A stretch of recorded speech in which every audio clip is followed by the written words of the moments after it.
Hola, buenas noches a todos. Muchísimas gracias por acompañarnos. Esta es la charla con la que cerramos el primer ciclo de charlas de la Sociedad de Ginecología, del ciclo de charlas de formación médica continua. Le agradezco inmensamente desde ya al doctor Marcelo Agostini, mi vecino en el hospital. Él es profesor agregado de ecografía, y le damos la bienvenida a esta charla también y todo nuestro agradecimiento al doctor José María Pérez Penco y al doctor Daniel Beovide por colaborar y por todo el esfuerzo de estar aquí con nosotros, ¿verdad? Que a veces se nos complica. Y cerrando un poco este ciclo de charlas, le vamos a contar de que en agosto empieza el segundo ciclo de charlas de formación médica continua de la Sociedad de Gine, y también esperamos que nos acompañen con su presencia. Y bueno, y no quiero decir más nada, lo dejo a Marcelo que dirija esta mesa que va a estar más que interesante en el día de hoy. Hasta luego. Bueno, buenas noches Natalia, muchas gracias por la invitación, muchas gracias a la Sociedad de Ginecología del Uruguay por dedicar estas instancias tan importantes de formación médica continua. La profesora adjunta Natalia Pérez, sí, somos vecinos, tenemos una cordial relación en el Hospital de Clínicas, y bueno, y por eso los elogios. Pero yendo directamente a lo de esta noche, agradecer a todos los participantes. Hay 52 participantes actualmente en la jornada. Los temas de hoy son dos temas prácticos, muy importantes e interesantes del quehacer cotidiano de nuestra especialidad. Para eso tenemos el honor de recibir al doctor José María Pérez Penco, ginecólogo, especialista en medicina materno-fetal, y al doctor Daniel Beovide, ginecólogo, especialista en ecografía ginecostétrica y medicina materno-fetal. Vamos a dividir la parte de la jornada, por decir así, en dos. En primer lugar, el doctor José María Pérez Penco se va a referir a los alcances del screening del primer trimestre en el contexto de la pirámide invertida de controles en el embarazo. Luego vamos a hacer unos 10 minutos de preguntas, dudas, sugerencias, y vamos a dar la palabra al doctor Daniel Beovide para que nos hable de neurosonografía fetal, cuándo debemos solicitarla y para qué sirve. Y vamos a cerrar también con unos 10 minutitos de preguntas, dudas, aclaraciones. Si vemos que tenemos más tiempo, podemos seguir preguntando o interesándonos acerca de otros detalles. Sepan que las anomalías congénitas y las anomalías de la función placentaria son la causa más importante de patología fetal durante el embarazo, obviamente. Aproximadamente entre el 7 y 10% de los embarazos tienen alguna alteración de la función de la placenta, o 7-10% de los fetos tiene algún tipo de anomalía congénita. Por eso es importante, para poder asesorar a una paciente, a una pareja, conocer acerca de varias disciplinas, entre las cuales se destaca la ecografía y la resonancia nuclear. Vamos a darle la palabra al doctor José María Pérez Penco con el primer tema. Josema, buenas noches, gracias por estar. Sabemos que te estás por ir de viaje en un par de horas. Te agradecemos mucho la disposición y somos todo oídos para escuchar tu presentación. Bueno, muchas gracias. El agradecido soy yo por la invitación y poder estar siendo parte de esta actividad académica.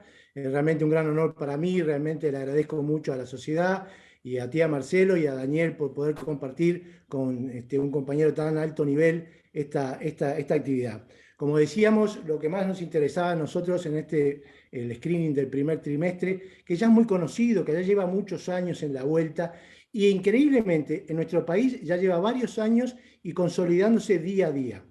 No obstante, después he tenido la suerte de regresar al país y estar trabajando en nuestro medio por más de 2 años y medio, creo que todavía hay muchas cosas que se pueden hacer y se pueden mejorar. Contamos con un impresionante número de especialistas bien preparados, pero todavía hay un mundo en el cual creemos que el primer trimestre puede aportar mucho más y llevar esa etapa del diagnóstico prenatal, como decía Marcelo, a un nivel superior, como hay en los grandes centros, por lo menos donde yo me entrené, y que creo que nos posibilitaría dar una mejor atención y una atención individualizada a cada una de nuestras gestantes. Todos partimos, sabemos que todo esto comenzó de los 70 y los 80 con el diagnóstico a través de la edad gestacional para las cromosopatías, específicamente para el síndrome de Down, y que en los 80 se incorporaron los marcadores bioquímicos, pero no fue hasta el año 92 cuando el profesor Kypros Nicolaides empezó a visualizar claramente de que había un aumento detrás de la nuca de aquellos embriones o fetos que después se podían confirmar en ellos la trisomía 21. Es por eso que de forma bien clara, durante todos estos años, se ha ido estilizando esa imagen que vimos tan rústica recién y le hemos ido incorporando determinadas características.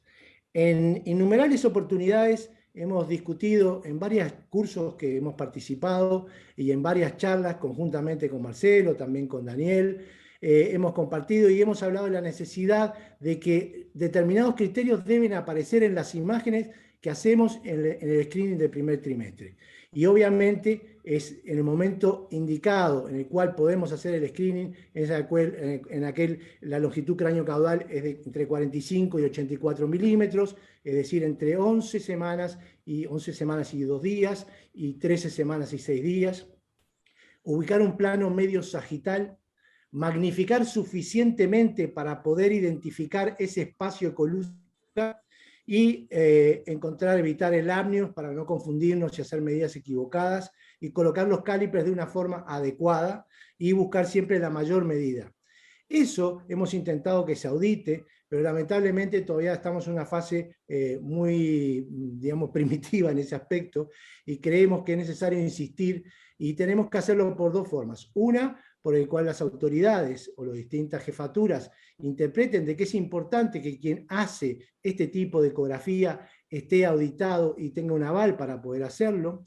Y 2, por aquellos obstetras clínicos que día a día reciben todos estos casos y pueden visualizar que muchas veces estas imágenes que estamos mostrando, que son las del libro, pero también las de la práctica diaria, no la vemos. Y por eso que en los últimos tiempos me he dedicado a ver, y le voy a mostrar algunos ejemplos, de cómo se diferencia en la práctica este tipo de imágenes. Hemos tenido la delicadeza de borrar nombres y centros, pero obviamente esto lo hemos hecho a lo largo de los distintos centros que recibimos. Cuando recibimos para hacer un estudio morfoestructural, siempre pedimos ver el informe y las imágenes de la translucencia nucal, porque es muy importante, porque en ese momento nosotros podemos diagnosticar muchas cosas y reafirmar a la paciente de que todo está bien a las 20 semanas. Como verán, aquí tenemos la medida de la longitud cráneo-caudal, una forma muy poco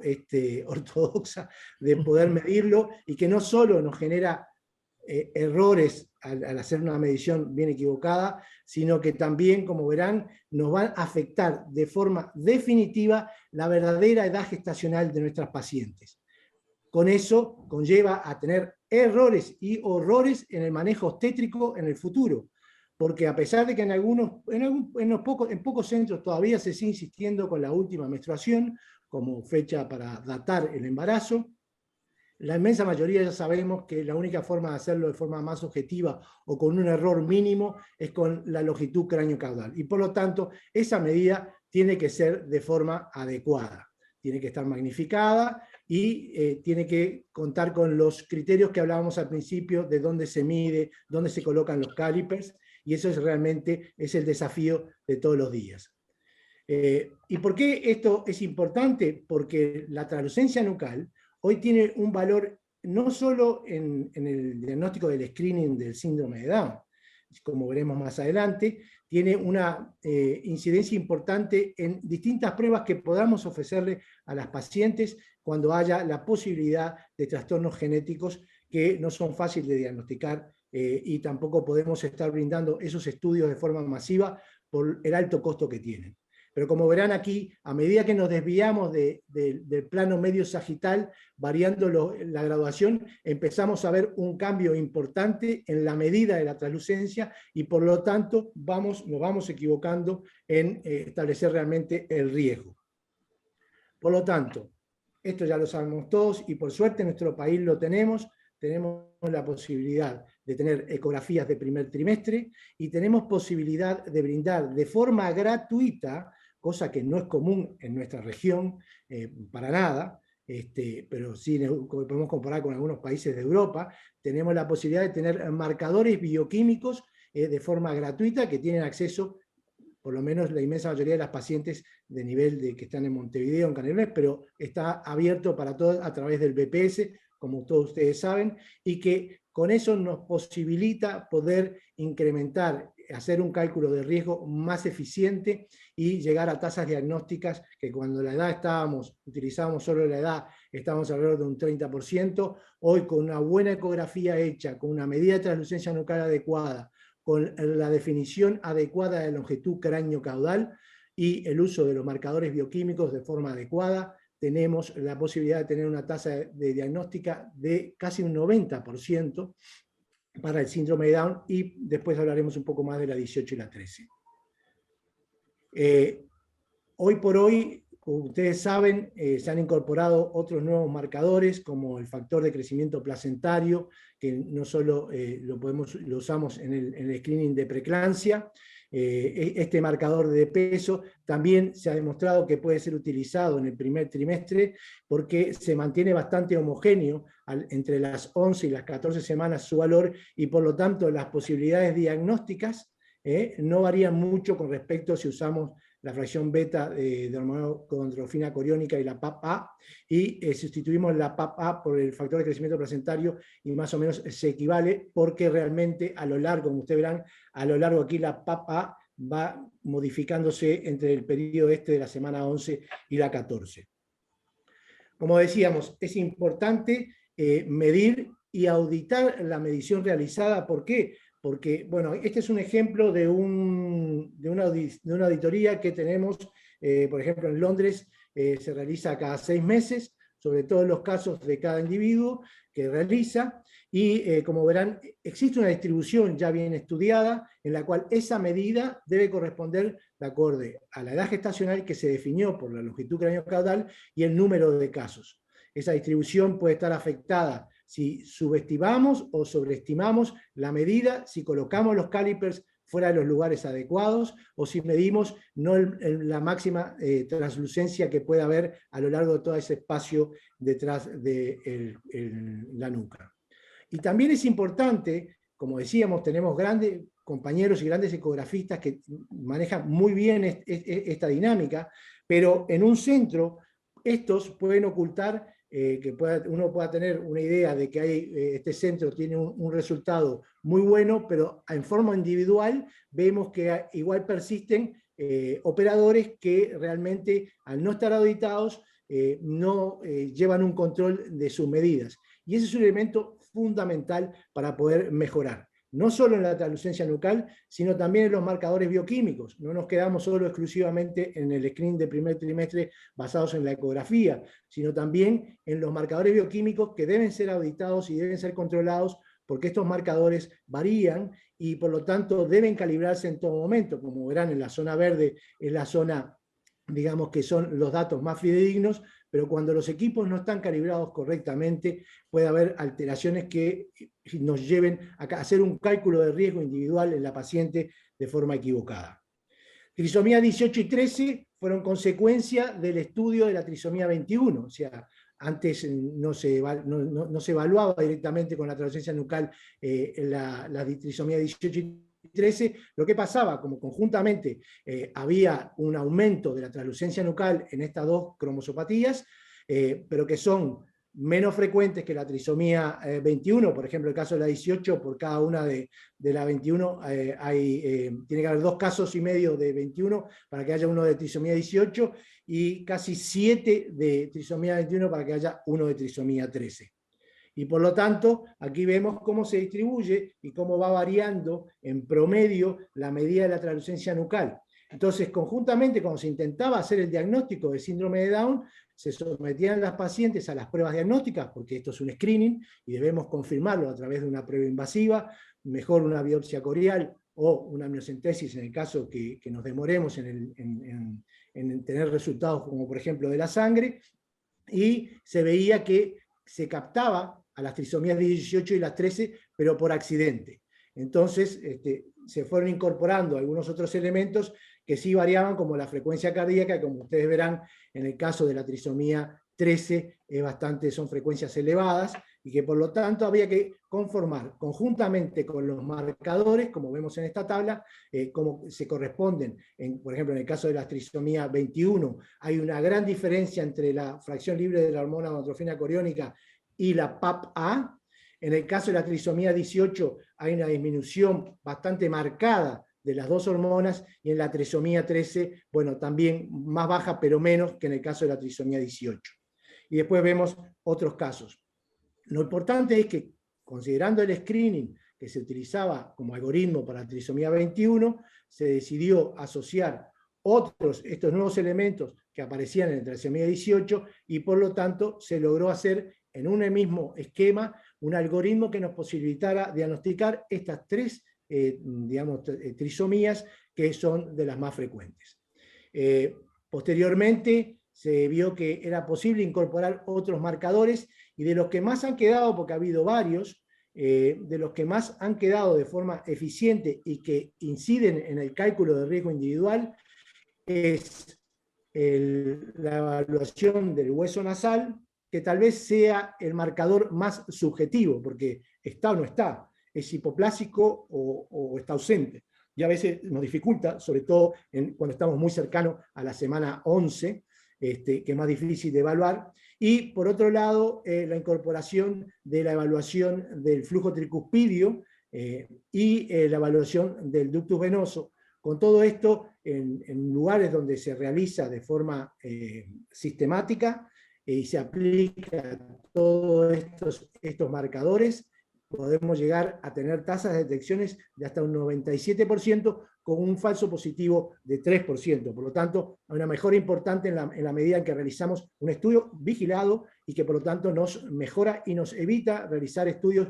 como ya hablaremos más adelante, del ADN fetal, que tal vez es uno de los mejores screening para síndrome de Down, pero todavía excesivamente caro. Por lo tanto, es importante partir de la evaluación de esto, tanto para los trastornos cromosómicos, pero también para hacer un análisis rápido pero consistente de la anatomía fetal, porque en este momento tenemos la capacidad, en un solo corte, de hacer evaluaciones de presencia de la vejiga en el mismo corte de la longitud craneocaudal, evaluar la pared abdominal, hacer una evaluación primaria del rostro, evaluar el cráneo, y al mismo tiempo, en ese mismo corte, podemos evaluar la translucencia nucal, que obviamente habrá que magnificarla para poder medirla adecuadamente. Pero como verán, y además datar el embarazo, todo embarazo espontáneo, se dataría con esta longitud craneocaudal, en esta medida, con esta magnificación. Con un examen rápido de medio sagital, como verán, podemos evaluar situaciones de acráneo, megavejigas, hidrops, trastornos de onfaloceles o gastocrisis. Y si vamos más al detalle, cuando vamos a medir la translucencia nucal, podemos hacer una evaluación primaria al menos del perfil, y podemos evaluar distintas características, como por ejemplo la micrognatia o tumores bucofaringios, o edemas o otro tipo de trastornos. También podemos intentar, en aquellos que cuenten con un equipo un poco mejor, podemos intentar poder tener por lo menos la sospecha de un gap maxilar o de fisura del palatino. Y en el mismo corte de la translucencia nucal, lo hemos dicho varias veces, tenemos por lo menos la idea de plantearnos la sospecha de trastornos como la espina bífida o la malformación de Dandy-Walker, de acuerdo a los espacios que queden entre el tallo cerebral y el espacio que se crea entre el tallo cerebral y el hueso occipital. Es decir, todo esto, como verán, en una medida típica de translucencia nucal, debemos ver 4 espacios, uno que es el tallo cerebral, el segundo que es el cuarto ventrículo, el tercero es la cisterna magna, y el cuarto espacio colúcido es la translucencia nucal. Por lo tanto, esta es una imagen que, si bien, vuelvo a repetir y a insistir, no tenemos auditorías nacionales, sí es bueno que los tetra en la consulta tengan una evaluación y pueda auditar las imágenes que le llegan, porque estas son las imágenes que le permiten decir lo que le hicieron es correcto. Aquí tenemos una evaluación de cómo es que el tallo cerebral entra, ¿no? Se cae, y ahí, bueno, ahí vamos a ver un poco la evaluación en el primer trimestre de cómo ese tallo cerebral se amplía, ese espacio, y obviamente cuando vemos este tipo de cosas hay que ir a buscar algo a nivel de la columna, que si no puede ser por vía transabdominal, habrá que hacerla desde el punto de vista transvaginal. Por supuesto, están apareciendo cada vez más marcadores anatómicos para sospecha de ciertos trastornos, pero la medida del DBP es una medida importante porque nos da una imagen, la imagen esta de normal de signo de mariposa y una línea media bien definida, que por lo tanto nos permite decir, bueno, estamos en lo que deberíamos ver a este tiempo de embarazo. Y, por supuesto, podemos ver, cuando evaluamos correctamente el DBP, podemos descartar una anencefalia o una holoprosencefalia o encefaloceles o sospechas de ventriculomegalias, que también es posible. Es muy importante, una vez más, repetimos, el poder definir y comparar el DBP con los rangos normales para la edad gestacional y la longitud cráneo-caudal, y al mismo tiempo, en el caso de que podamos sospechar triploidías o displasias tanatofóricas, también tener una idea de cómo está ese abdomen con respecto al resto del cuerpo del feto ese. Bueno, voy a abreviar. Como ustedes saben, también hay todo un inicio. El profesor Chaui es uno de los pioneros en la ecocardiografía fetal temprana, y por lo menos hoy por hoy todos los estudios deben tener una evaluación al menos del situs, y ubicar estómago y 4 cámaras, sobre todo en las pacientes que tienen entre 12 y 13 semanas, donde es más factible poder ubicarlo, y en aquellos lugares donde se cuente con Doppler color, ya hoy por hoy forma parte del protocolo de imágenes que debe incorporarse. También, bueno, evaluar el pulmón, la posibilidad de hernia diafragmática precoz, es muy importante, y es posible diagnosticarla en muchos casos a esta altura. La presencia de los 3 vasos, la vejiga, los riñones, la evaluación de la pared abdominal, que ya hablamos, y bueno, aquí podemos ver varias de ellas, y que el diagnóstico precoz pueden definir un seguimiento más adecuado a este tipo de pacientes. La megavejiga, toda aquella medida, nosotros tenemos la costumbre de medir la vejiga y que aparezca medida, porque toda medida menor de 7 milímetros es normal, pero en 7 y 15, bueno, ya sabemos que hay un porcentaje importante que puede ser normal, pero hay un 20% que está vinculado a neoplaidías, y puede tener uropatías en el caso del 10%, y en el caso de las mayores de 15 milímetros con megavejigas, prácticamente son, desde el punto de vista oclusivo, son uropatías bajas, y que, bueno, los pronósticos realmente no son para nada buenos. También se pueden evaluar los riñones, por lo menos en un corte coronal, por lo menos evaluarlos, y a veces en algunos casos puede identificar riñones poliquísticos displásicos, y como identificar el síndrome de Meckel-Gruber, que también es importante, o ver que la vejiga está vacía. Es muy importante constarlo, y si no lo vemos en el examen, bueno, por lo menos que cuando usted recibe el informe, sepa que la vejiga no se evaluó, y por lo tanto es una cosa que debemos reevaluar o a las 16 semanas, o cuando se haga la morfoestructural, buscarla adecuadamente. Vemos, bueno, hay otra serie de cosas, y la presencia de extremidades. Yo estoy muy claro de que hay muchas imágenes o muchas pacientes que no nos permiten hacer una evaluación completa de toda la mano, pero sí por lo menos ubicar las tres porciones de las extremidades, porque es un elemento también que nos da tranquilidad, de verlas, de dejar registro fotográfico, y tal vez más adelante, por una banda amniótica o por un tabique, se pueda producir una amputación. Pero nosotros la vimos en el primer trimestre, por eso es muy importante tratar de dejar el registro gráfico, porque esto puede ser una complicación en el proceso propio del embarazo. Bueno, y la columna, como ya hablamos, también hay ciertas posibilidades. El futuro seguramente sea el 4D, o el 5D, o el 6D, pero obviamente el nivel de imágenes se va a ir complejizando y cada vez nos va a permitir hacer evaluaciones más adecuadas de todo el feto. No podía dejar de hablar del primer trimestre sin hablar rápidamente del ADN libre circulante en sangre materna, que como ustedes saben todavía sigue siendo extremadamente caro, especialmente en nuestro medio, a pesar de que algunas pacientes, por ejemplo a través del BPS, reciben algunos descuentos, pero bueno, siempre estamos hablando por arriba de 400, 500, 600, $1000, $1000 y pico, y bueno, a veces inaccesible para poder brindárselo a aquellas pacientes incluso de riesgo para evitar una prueba invasiva. Pero bueno, sí está claro de que la trisomía 21 es el mejor, es el mejor screening con un 99.7% y una tasa de falso positivo de 0.04.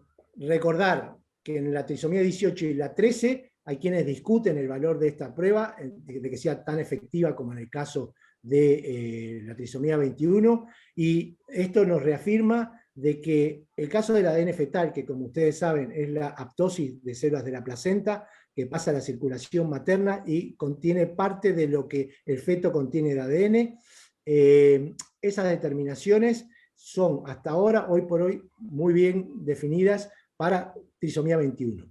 Para la 18 y en discusión en la 13, sobre todo por un trabajo que presentó el profesor Nicolaides en una de las webinars de este año, en la cual que en 10 años en un número importante de casos estudiados, ese N26 nos daba que cerca de 10 eran normales, a los que pensaban que tenía la trisomía 13, y entre los otros había 10 dentro de los normales, había 10 con trisomía 13 que no se diagnosticaban a través de este screening. Recordar que cada vez que usted pueda o que la paciente pueda conseguir un test de esto, debe pedir que venga con un informe de la fracción fetal, porque a menor fracción fetal, menor capacidad diagnóstica que tiene este test, y eso conlleva a que no solo si no tiene fracción fetal suficiente puede haber fallos, o sea, puede haber no informe del resultado, tan solo un 3% no dan resultado, y de ellos la mitad, poco más de la mitad cuando se repite el test en una segunda lectura, deja que un 60% nos informa y solo un 40% tiene sin resultado. ¿Por qué se debe esto? Bueno, fundamentalmente porque la placenta, hay un problema en la placenta, porque la placenta es pequeña y no hay suficientes elementos como para poder hacer una evaluación de las trisomías, sobre todo esta de la 18 y la 13. Por lo tanto, muy importante el valor de la ecografía y no pensar solo en el ADN fetal. Otras características, ¿por qué puede fallar el resultado? Bueno, porque hay obesidad materna, en el caso de la nulliparidad, en el caso de la raza negra o sudasiática, en la fertilización in vitro, que tantos casos tenemos hoy por hoy, casi 4 veces multiplica la posibilidad de fallo. En el caso de los gemelar bicorial, casi duplica la tasa de fallo, y como habíamos hablado, ¿a partir de qué momento se puede sacar? Bueno, depende del laboratorio, pero entre todos más o menos hacen un acuerdo entre 9 y 10 semanas, es el momento más adecuado. Yo creo que debe seguir siendo las 10 semanas el momento en que se debe tomar la muestra de la sangre materna, pero si está por debajo de eso, puede ser que no haya suficiente fracción fetal circulante y por lo tanto haya un fallo. Y bueno, por supuesto, cuando tenemos niveles bajos de PAPA y de la fracción libre de la hormona gonadotrofina coriónica, tenemos un déficit de placenta y por lo tanto también va a haber un fallo en este informe.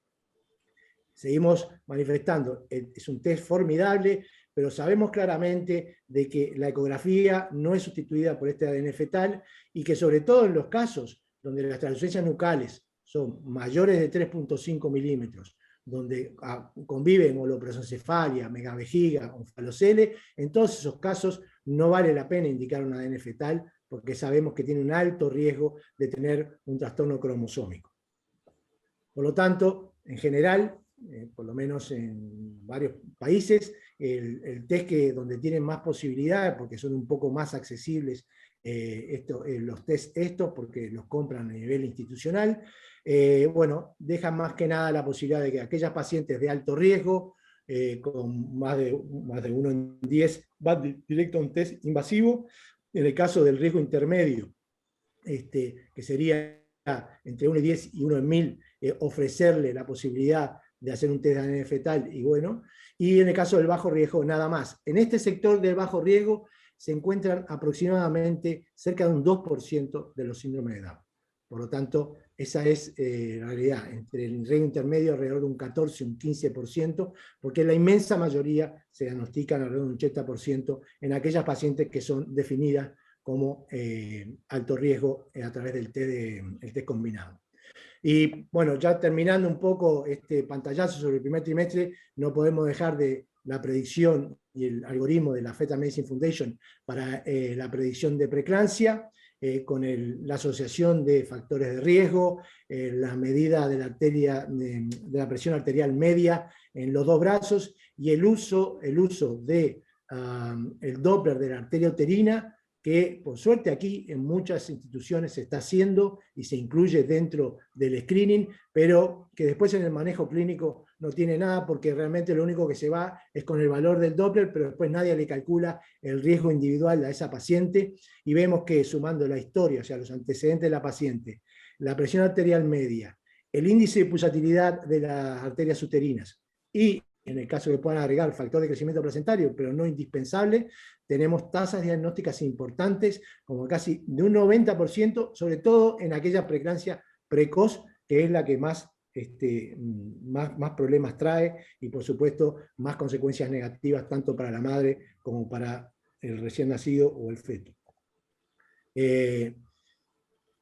Bueno, aquí un esquema de Domarlo, y aquí quería recordarles, utilizando exclusivamente presión arterial media, Doppler de arterias uterinas, índice de pulsatilidad, y la PAPA, que nosotros lo usamos, tenemos una capacidad de diagnóstico de casi 71%.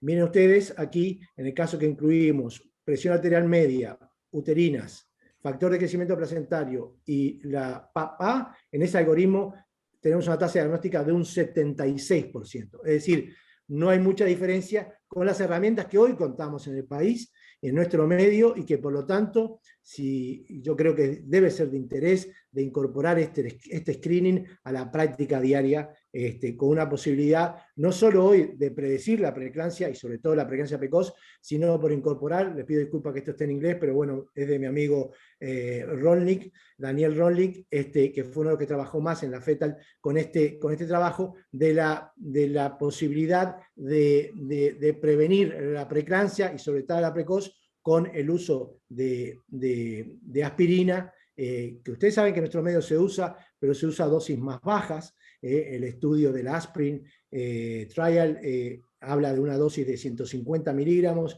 que debe comenzarse fundamentalmente antes de las 16 semanas, específicamente si hacemos el screening de preeclampsia a las 12 y terminarlo a las 36 semanas, y como verán, una tasa de prevención de casi un 89% en las de inicio muy precoz, de un 82% en el caso de las menores de 34 semanas, y bueno, y cada vez menos a medida que nos llegamos al término. Pero las que realmente nos golpean son las precoces, no solo por la muerte fetal, no solo por la muerte neonatal, sino por la discapacidad, el ingreso prolongado en cuidados intensivos neonatales y, por supuesto, las lesiones en la madre. Por lo tanto, resumiendo, tenemos que tratar de ofrecer todas las posibilidades diagnósticas a cada gestante. Tenemos ecografía, tenemos posibilidad de ADN fetal, aquellas que puedan, hasta que pueda ser más general.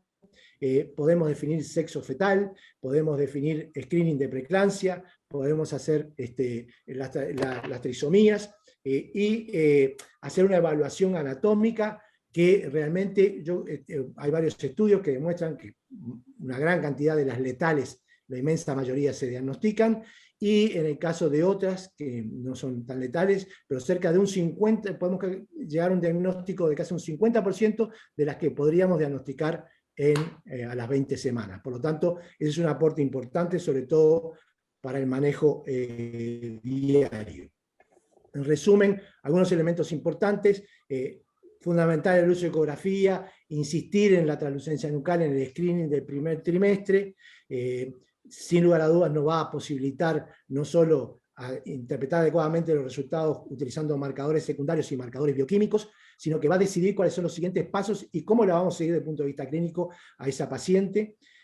Vamos a recordar lo importante de nuevo de la trisomía 21 como el mejor test, el ADN fetal en sangre materna. Recordar que la fracción fetal es un elemento importante a incorporar en el estudio y verlo en el informe. La tasa de fallo no incrementa un riesgo de trisomía 21, pero sí puede hablarnos de ciertos trastornos a nivel de placenta, no solo para la trisomía 13 y 18, sino también algunos estudios ya están relacionando la posibilidad o de preeclampsia, porque hay un trastorno de la placenta, o porque hay una posibilidad de una restricción de crecimiento a futuro. En el caso de no lo nombramos en el esquema por ir un poco más rápido, pero en el caso del ADN fetal sí se puede usar en gemelares, pero nunca en los gemelos evanescentes o en el caso de embarazos triples o mayores. Y bueno, el modelo contingente es el que está. Le agradezco mucho a todos la atención y no podía dejar de aprovechar para invitarlos. El día 20 de agosto va a haber una jornada todo el día en el marco del aniversario de la Clínica A, y bueno, va a haber invitados muy importantes, y bueno, quería aprovecharlo para difundir esta actividad que creo que va a ser de mucho interés, porque va a haber mucho de lo que hablaba hoy Marcelo, de la práctica clínica diaria, y bueno, tenemos invitados de altos quilates, como el profesor Kipros Nicolaides, el doctor Roberto Romero, de México el doctor Arturo Cardona, de Argentina el doctor Mario Palermo, de Colombia el doctor Saulo Molina, y nuestro que ya conocen, varios de ustedes conocen a mi amigo Sabino, que hemos compartido varios cursos aquí.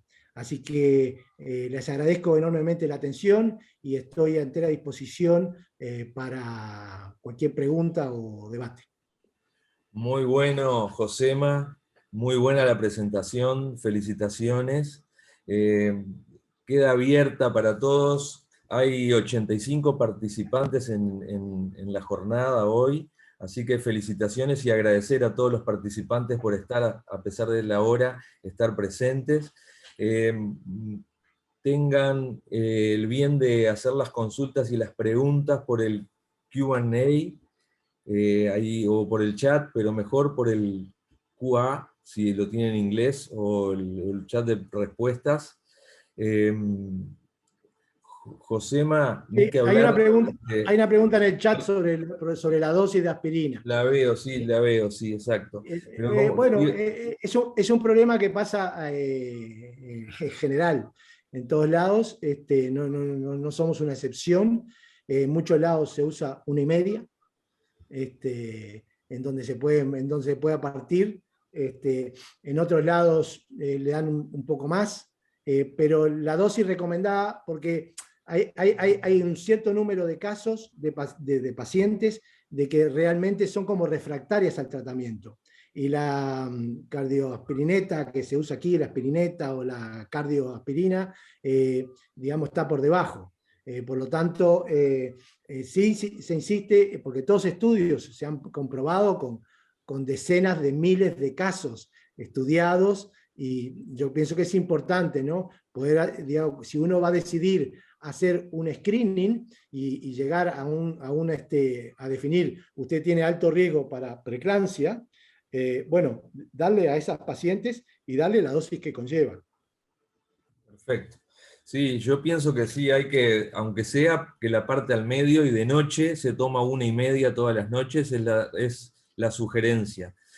Decía Josema y me gustó porque hiciste énfasis en la calidad de los estudios y en la auditoría.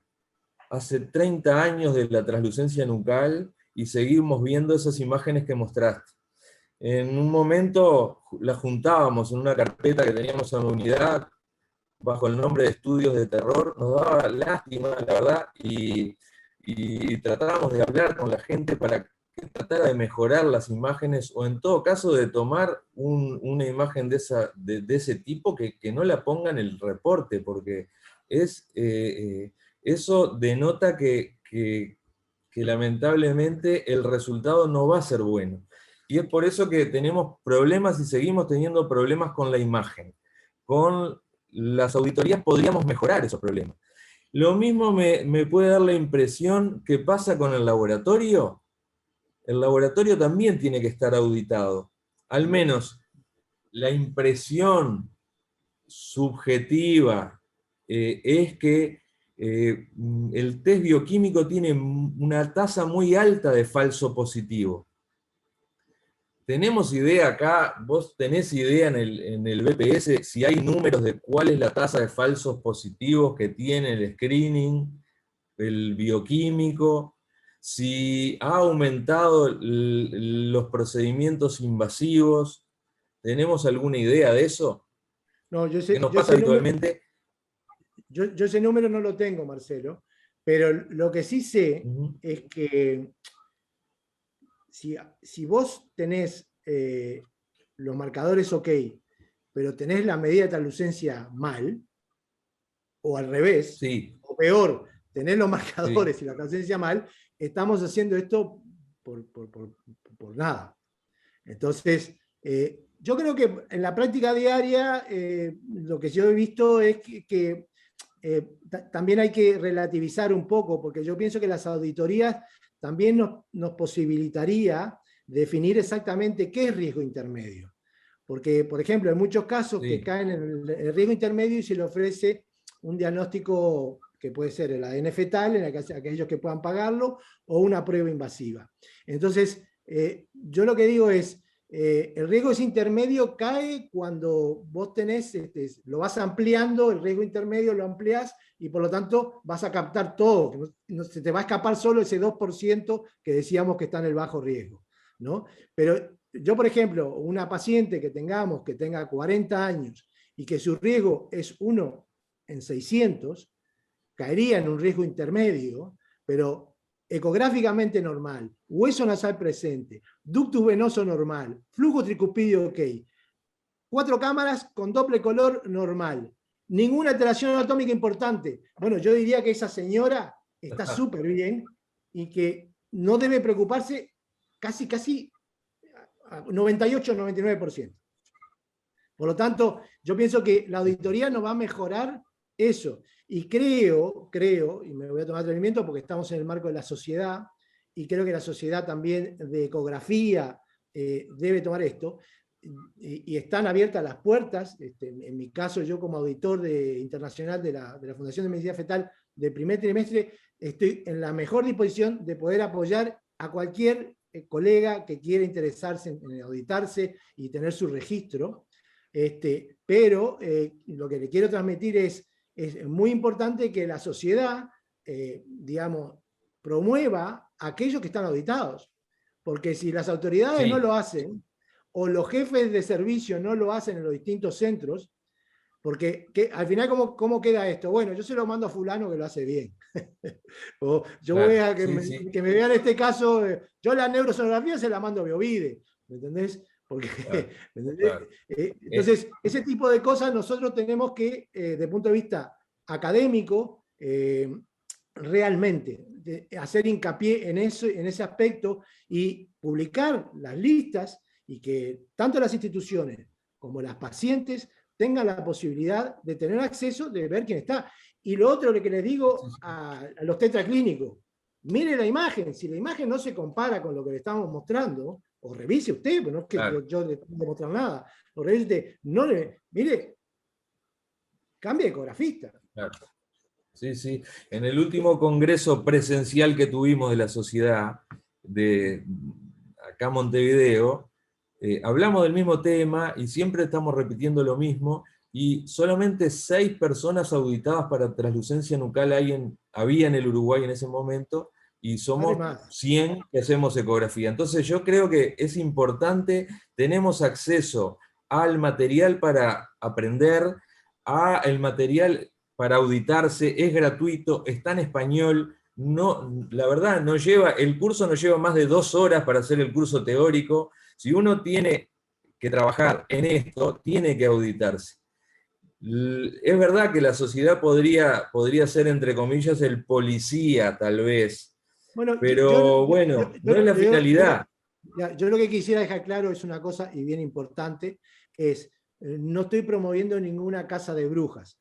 Lo que estoy diciendo, en todos los países, imagínense que en Inglaterra, donde ha nacido esto, estamos en un porcentaje menos de un 70%, y llevamos varios años allá, en esta historia. Sí, obvio. Lo que nosotros estamos diciendo es que haya un momento en el cual la gente vea que es necesario pasar por esta auditoría para poder realizarlo, porque la institución tiene garantías, y tenemos tiempo, porque podemos plantearnos un tema de los próximos 6 meses, y cada 6 meses vamos a promover a la gente que está auditada, que tiene imágenes, y por lo tanto hay que llevarlo adelante. ¿Entendés? Sí. Perfecto, José. Preguntaba una cosa de cálculo de preeclampsia, y yo sí creo que el software de la FETA, que es gratuito cuando estás auditado, que es gratuito y lo podés bajar cuando mandás las imágenes, lo incluye, y es gratuito. Claro, no cuesta nada hacer 2 imágenes de arterias uterinas y ya lo tenés abierto, o sea, no. Por eso, como decía Josema, está bueno auditarse y nosotros podemos hablar de ecografía. Lo mismo me parece que tendría que hacer para el laboratorio, pero nos queda y no se excede. Yo te agradezco mucho, Josema, tenemos que seguir porque el tiempo es tirano, 20 y 50, y que tengas un buen viaje, muy buen viaje, y le vamos a dar la palabra al doctor Daniel Beovide. Vamos a cambiar ahora de tema, pero vamos a seguir en el tema ultrasonido. Muchas gracias, Josema, buen viaje. Gracias a ustedes. Muchachos, te sigo oyendo en el teléfono, Daniel. Un abrazo. Buenazo. Muchas gracias a todos, muy amables. Dale.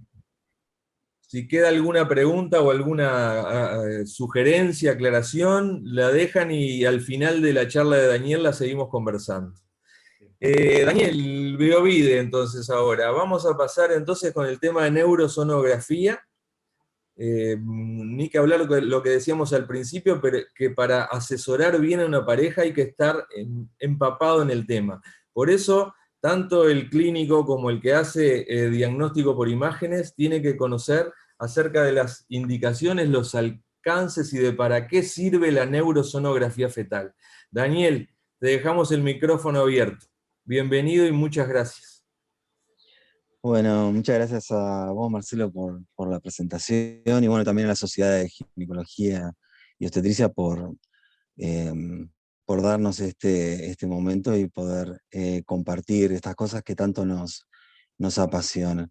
Voy a compartir esta presentación, y me gustaría que nos imagináramos por un momento que estamos sobrevolando alto la ciudad con el vehículo, y que vemos desde arriba los techos de las casas, de los edificios, vemos las calles, vemos estructuras en planos horizontales, y en un momento nos llama un poco la atención aquí en el medio esta estructura un poco más grande que ocupa toda una manzana.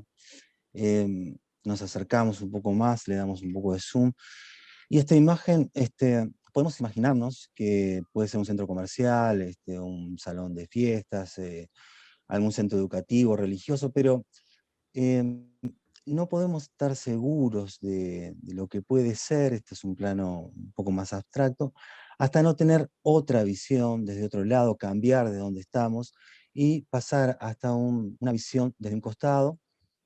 Aquí tenemos una visión de abajo, desde otra calle lateral, y ahí podemos saber que es un edificio que tiene pisos, por aquí abajo tiene como una especie de túnel. Ahí ya nos vamos acercando hacia lo que podría ser, y bueno, y una vista frontal nos daría exactamente de qué estamos hablando, una imagen muy conocida de la ciudad, la Intendencia Municipal de Montevideo. Sabemos, teniendo el nombre, podemos saber, bueno, la ubicación, los horarios, dónde está, qué trámites se hacen, en fin. ¿Dónde voy con esto?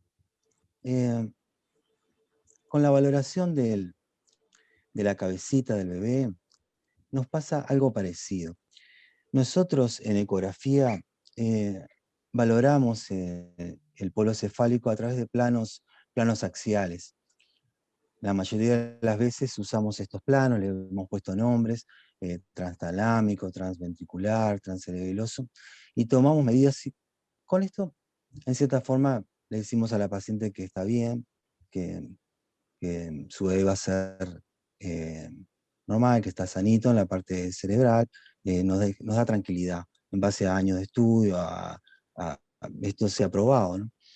Pero en ocasiones encontramos alguna alteración. Este es un pequeño ejemplo también, haciendo planos axiales podemos encontrar alguna medida alterada. Por ejemplo, la medida de los ventrículos laterales, aquí, ¿no? En planos axiales, y necesitamos profundizar. Podemos imaginarnos, sí, que sea solamente una obstrucción al flujo del líquido cefalorraquídeo, pero puede haber más. Y por eso cambiamos la posición de lo que hacemos, de donde estamos, que casi siempre usamos la vía abdominal, podemos usar otra vía, entrar por otro lado, por una vía transvaginal, contractor de alta frecuencia, usando la fontanela anterior para visualizar el cráneo, y sacamos cortes desde un costado, que sería lo que llamamos cortes sagitales, y obtenemos un sagital medio, donde vemos bien la fosa posterior, y ya nos va dando algunos indicios de que hay algo más aquí que esa obstrucción ventricular, un corte parasagital también, pero vamos a buscar otros planos que son de frente, que también lo hacemos a través de la ecografía transvaginal, y lo llamamos cortes coronales. Y aquí vemos que hay un poco más que solamente la obstrucción de líquido. Vemos estas imágenes en forma de moneda, aquí en cortes coronales frontales. Este caso nos hace ver que hay una alteración en el parénquima cerebral producida por toxoplasmosis. Es una afectación por una infección por toxoplasmosis que afectó no solo la obstrucción de líquidos, sino también el parénquima cerebral. Bien, con esto, ¿dónde llegamos? Bueno, primero que básicamente lo que es la neurosonografía, y segundo, la principal indicación. ¿Qué recomendaciones tenemos a nivel mundial? Bueno, primero en casa, ¿no? Las guías de ultrasonido, obstetricia, por el profesor Marcelo Agostini, que está aquí, o sea,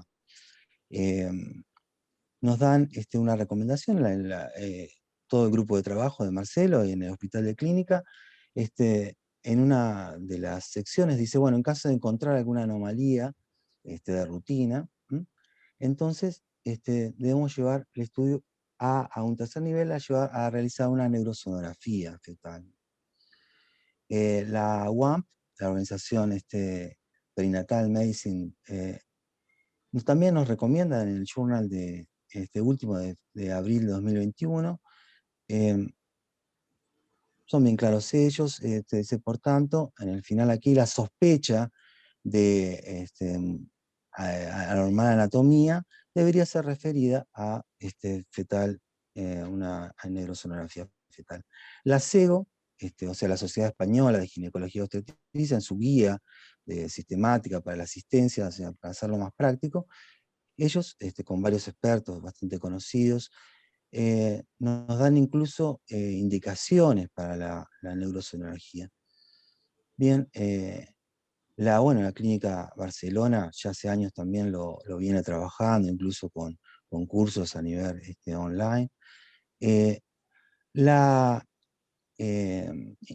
International Society of Ultrasound, Obstetrics and Gynecology, también nos da indicaciones, y lo pone como good practice point, o sea, como una buena práctica, un punto de buena práctica, y pone así, si hay una sospecha de fetal brain, y agregan la columna, ¿no? O sea, la espina es anormal durante un obstétrico o un estudio de rutina, entonces la paciente debería ser referida a lo que llaman como target, como neurosonografía detallada.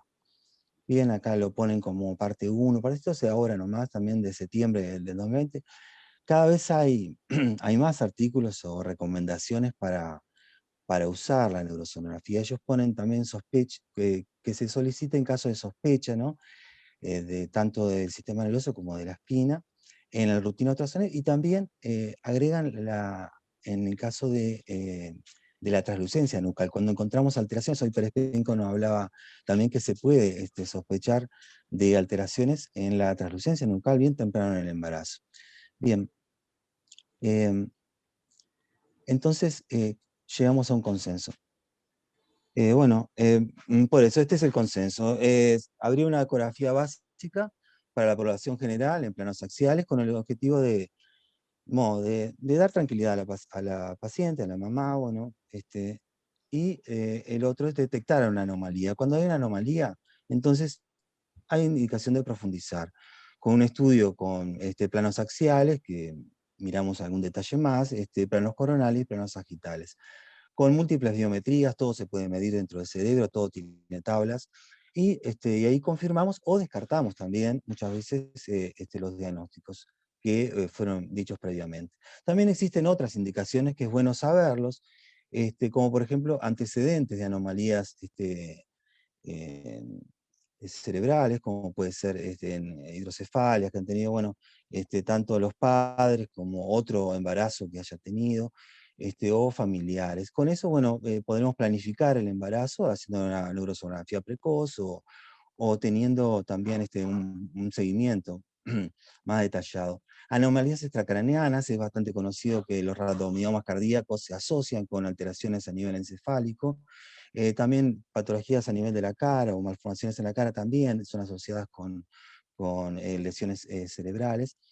Situación de riesgo de lesión en la gestación, infecciones por digamos, cero conversión, ¿no? Parasitomegalovirus, toxoplasmosis, sífilis, restricciones de crecimiento intrauterinos severos, más que nada por el riesgo hipóxico isquémico, complicaciones de embarazos monocoriales, alcohol, cocaína, algunos fármacos. Todas estas indicaciones hay que usarlas con cierto criterio, yo creo. Más que nada, lo más importante es cuando hay una alteración en la cuarta, ¿no? O sea, una anomalía o una sospecha en la ecografía básica. De estos, eh, por ejemplo, alteraciones en el cavum del septum pellucidum, o sea, que no veamos el cavum del septum, o que esté alterado, alteraciones en el atrio ventricular, dilataciones ventriculares igual a 10 o mayor de 10. Estas son las más frecuentes, y una cisterna magna aumentada, alteraciones en la fosa posterior. Después hay otras alteraciones de biometría craneana, como macrocefalia, microcefalia, estructuras quísticas, alteraciones morfológicas de los ventrículos laterales, alteraciones en el cerebelo, ecogenicidades en el parénquima, alteraciones en las circunvoluciones. Bien. ¿Cuál es nuestra experiencia aquí?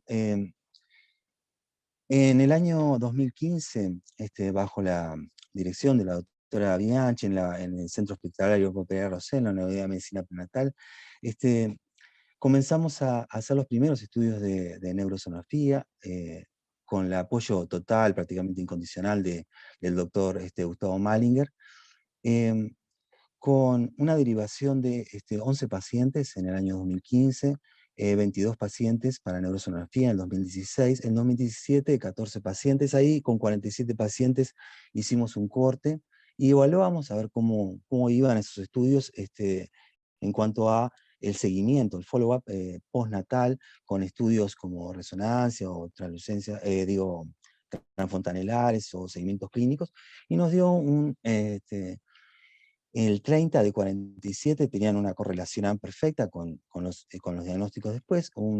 15 pacientes tenían discordancias leves y 3 pacientes, aquí sí, 3 pacientes tenían una discordancia, o grado 3 tenían una discordancia menor.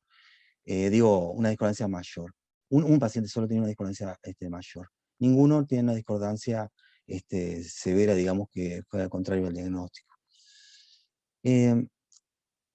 Seguimos, en el 2018 esto pasó a un comité de ética del hospital y se aprobó una policlínica de neurosonografía que hasta ahora funciona, donde se pueden derivar pacientes. Se derivó en 23 en 2018, 2019, 27, y en 2020, en plena pandemia, con todas las cuarentenas posibles, tuvimos un pequeño récord aquí de 42 pacientes. En el 2021, o sea, este año ya tenemos 18 pacientes derivadas, siempre con una derivación.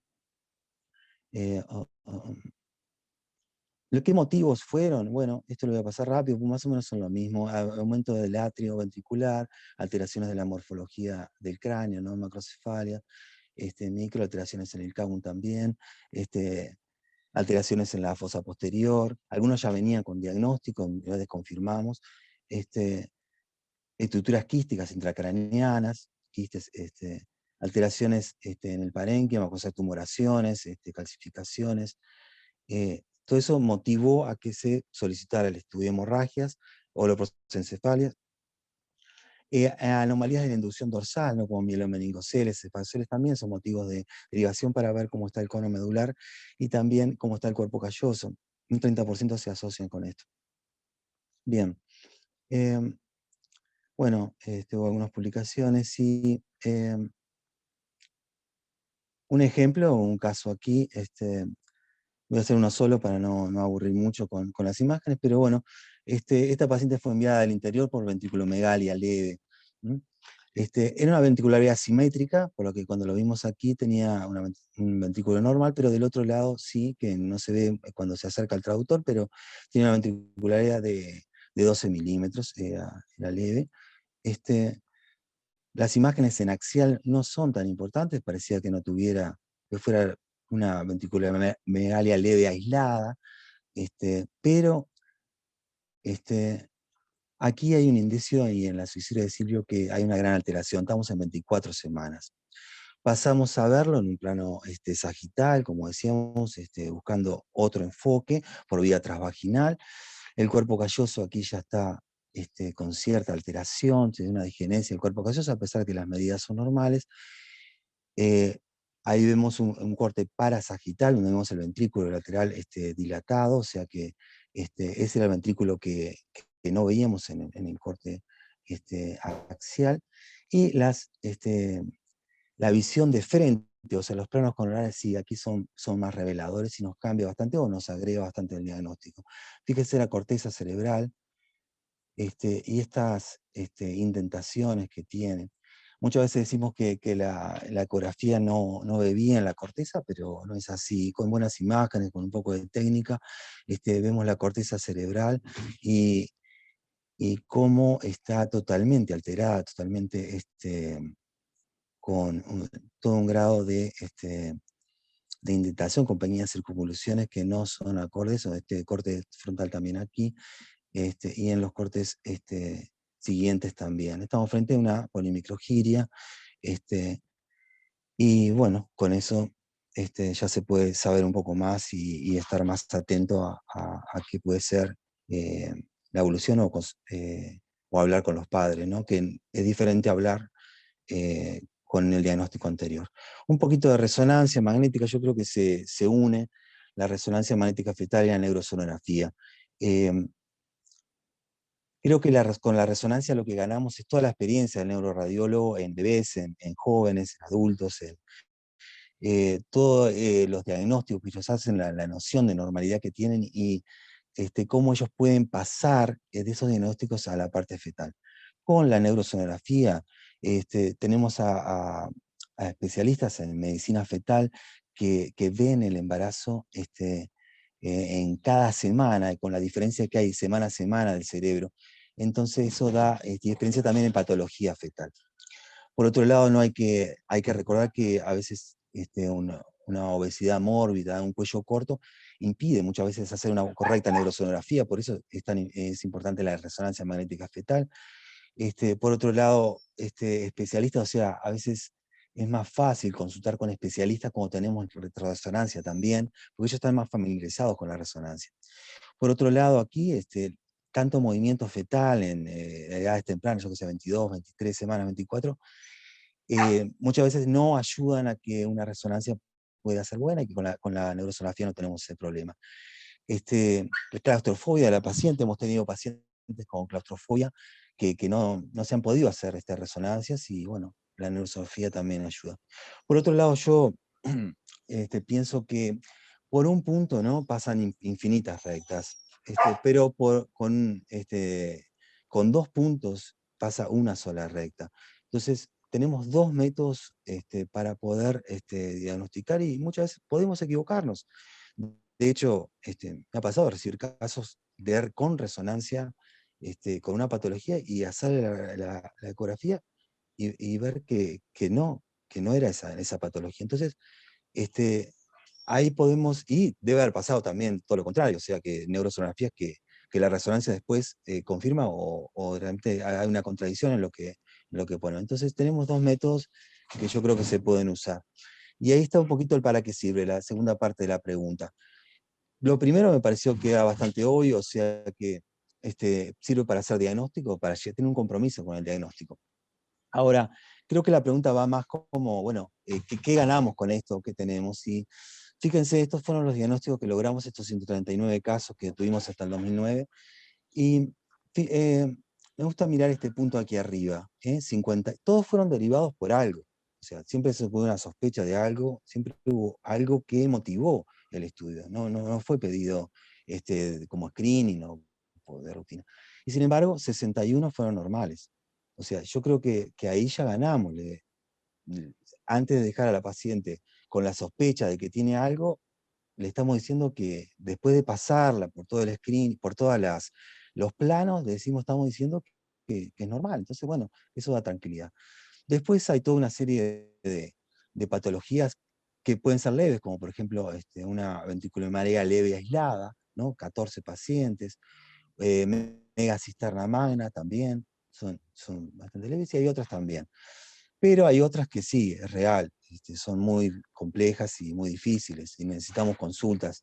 Entonces, ahí es donde podemos ganar otra cosa. Yo creo que el ginecólogo clínico, el que recibe a esta paciente, el que la trata, el que la conoce, porque la está controlando el embarazo, tiene que saber que necesita conectarse con todo un equipo de trabajo.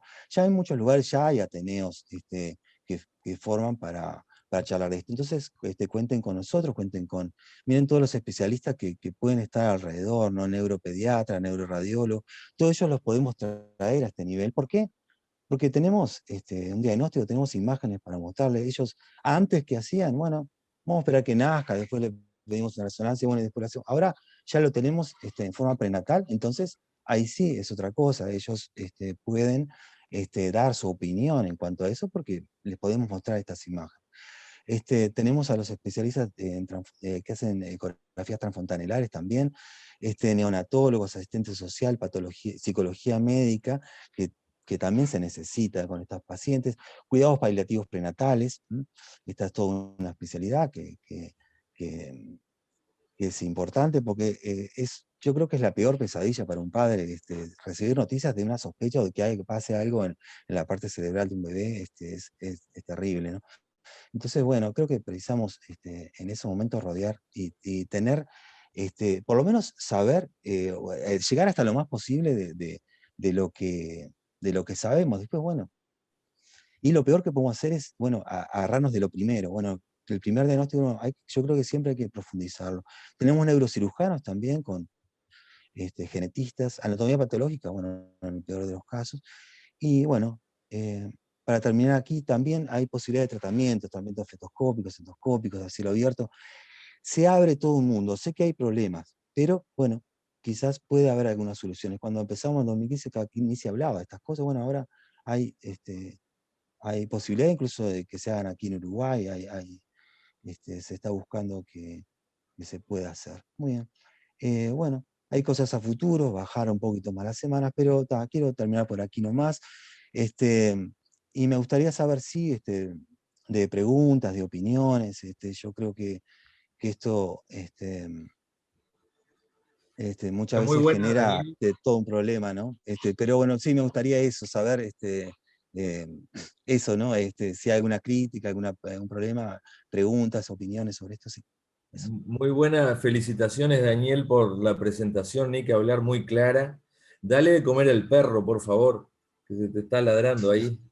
Eh, Quedó ahí, no sabía que se escuchaba. no, pero la verdad, muy claro. Sin dudas que sabemos que, así como las cardiopatías son las malformaciones más frecuentes, las malformaciones del sistema nervioso siguen en frecuencia y es importante que haya personas, colegas, que se dediquen a estudiar la patología del sistema nervioso, tanto central como el de la columna. Por eso es importante que a la hora de hacer una ecografía de fines de primer trimestre con el estudio anatómico, como mostraba José María, que la paciente esa, que ese fetito de riesgo de tener una malformación, se haga un estudio con un especialista en neurosonografía. No es nada raro ni nada extraño, sino que sea algún especialista en medicina fetal que se dedique a la patología del sistema nervioso.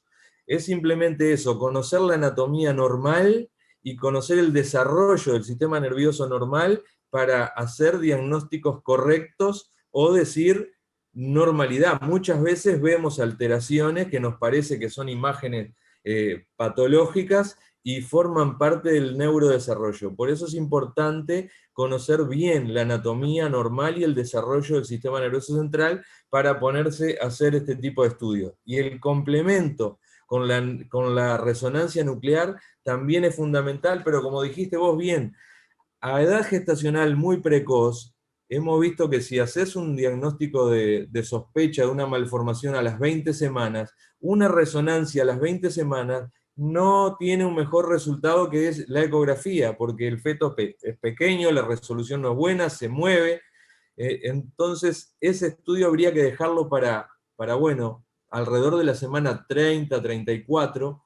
Es importante que ese recién nacido, ahora feto para nosotros, ya nazca con el par, sea la eco y la resonancia, porque no es lo mismo hacer una resonancia a un recién nacido, que hay que hacerle una anestesia general, que hacer una resonancia a un feto. Así que me parecieron muy claras, muy claras las indicaciones. No hay que dudar en solicitar el estudio. Obviamente no hay que tampoco pedir porque sí una resonancia. Si todas las personas, todos los colegas que hacen una ecografía estructural saben cuáles son los detalles anatómicos básicos que hay que informar entre la semana 20 y 24, entre la semana 11 y 14. Por lo tanto, si algo falta o algo no está, lo que hacemos siempre es repetir el estudio, pedir una interconsulta y eventualmente pedir la neurosonografía fetal. Así que me parece bárbaro, Daniel, muy clara la charla. Si alguien tiene alguna pregunta, alguna aclaración, alguna duda, que lo haga por el cuestionario. A ver, estoy mirando acá. No tenemos nada en el chat.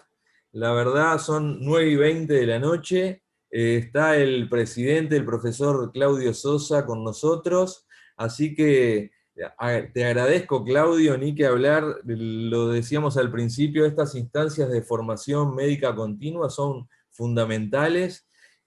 Agradezco a Natalia y al Vitu por habernos generado, por decir así, esta instancia. De paso la palabra a Claudio. Listo, ¿no? Buenas noches. ¿No hay preguntas ahora para Daniel? No. Por suerte no hay ninguna. No, igual nuestra idea, y agradezco ya a Daniel y José María y de todo este módulo, voy a hacer unos comentarios, unos minutos, porque no da el horario, es un cierre muy informal. Pero justamente es este módulo, como el módulo siguiente y los siguientes, que esto va a quedar como algo continuo, fuera de los congresos y de las actividades de cada una de las anexas, es la formación continua en temas genéricos. No queremos que el ginecólogo en estos temas tengan temas muy específicos de una subespecialidad, sino justamente la apertura. Es decir, cosas que tenemos que saber, como la neuroscan, que es relativamente nuevo, no tenemos que saber en detalle, pero saber a quién referirnos, cuándo usarlo, cómo pedirlo, y bueno, justamente ese es el objetivo un poco de estas charlas. Bueno, agradecer a Daniel por la charla de hoy, ya aprovecho, y a José María, que debe estar yéndose para el aeropuerto y bueno, escuchando. Después podemos hacer algunas jornadas de controversias, como saben, siempre yo el tema de la evidenciología y las críticas, podemos hablar de aspirina, aún podemos discutir si el 150 es necesario, creo que hay suficiente evidencia para dar 100 miligramos y no se preocupen que funcione igual. La heterogeneidad de los estudios no demuestra que sea uno mayor que el otro.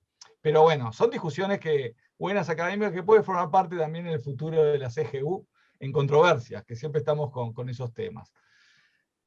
Agradecer a todos, bueno, sobre todo a Natalia que está por ahí, a Vitureira, que fueron los que coordinaron y ya están coordinando el siguiente módulo, forman parte de un comité que hicimos específico de formación médica continua, y aquí quiero destacar que estamos trabajando junto al Colegio Médico, que ahora vienen elecciones, en cuanto al futuro, lo que es la recertificación médica, y creemos que esto tiene que formar parte de eso, es decir, ustedes recibir información, ya sea de esta manera o de alguna otra manera, para que de alguna manera estar actualizado y recertificarse. Y bueno, la sociedad va a ser una herramienta importante, ya fuimos invitados y tenemos muchas ideas para incorporar.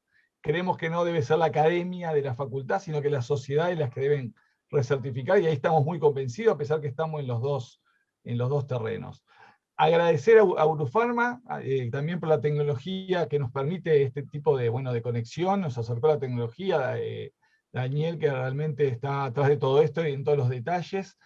También a Magdalena, la secretaria de CGU, y Valeria, que está aún certificada, pero ya trabajando en la casa, que les hace todos los vínculos y los certificados, que no son pocos y que se mandan en tiempo y forma.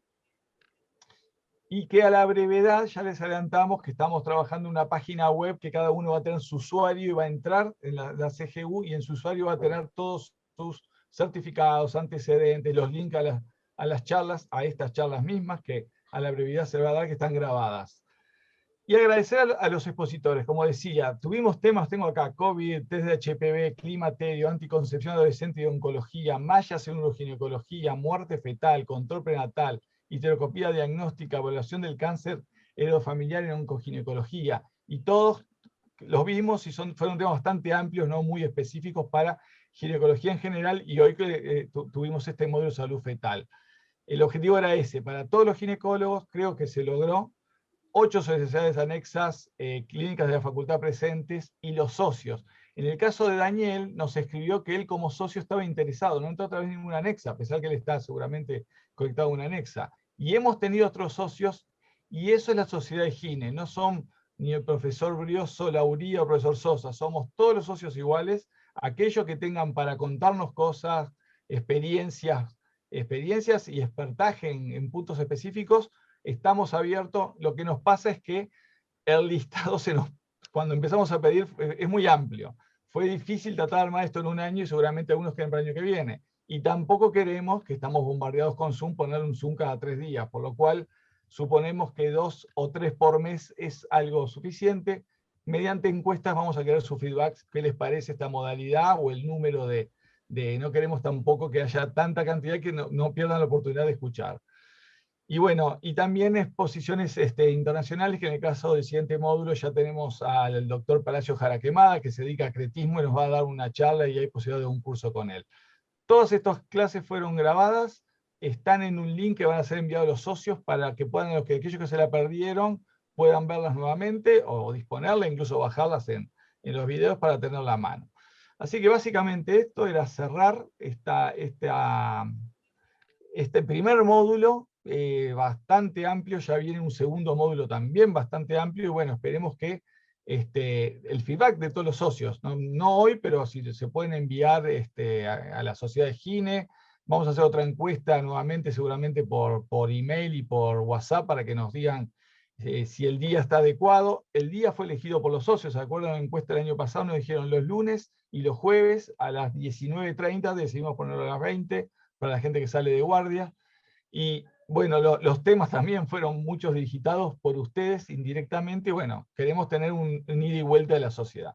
Así que básicamente, bueno, muchas gracias. Gracias, Marcelo, por hoy tomar esta última charla bastante larga, porque eran 2 expositores, y bueno, estar pendiente en todo momento. Y bueno, estamos en contacto, a la brevedad ya van a tener información. Gracias, Claudio. Chau, Gracias gracias. Marcelo. Chau, Gracias, chau. Daniel.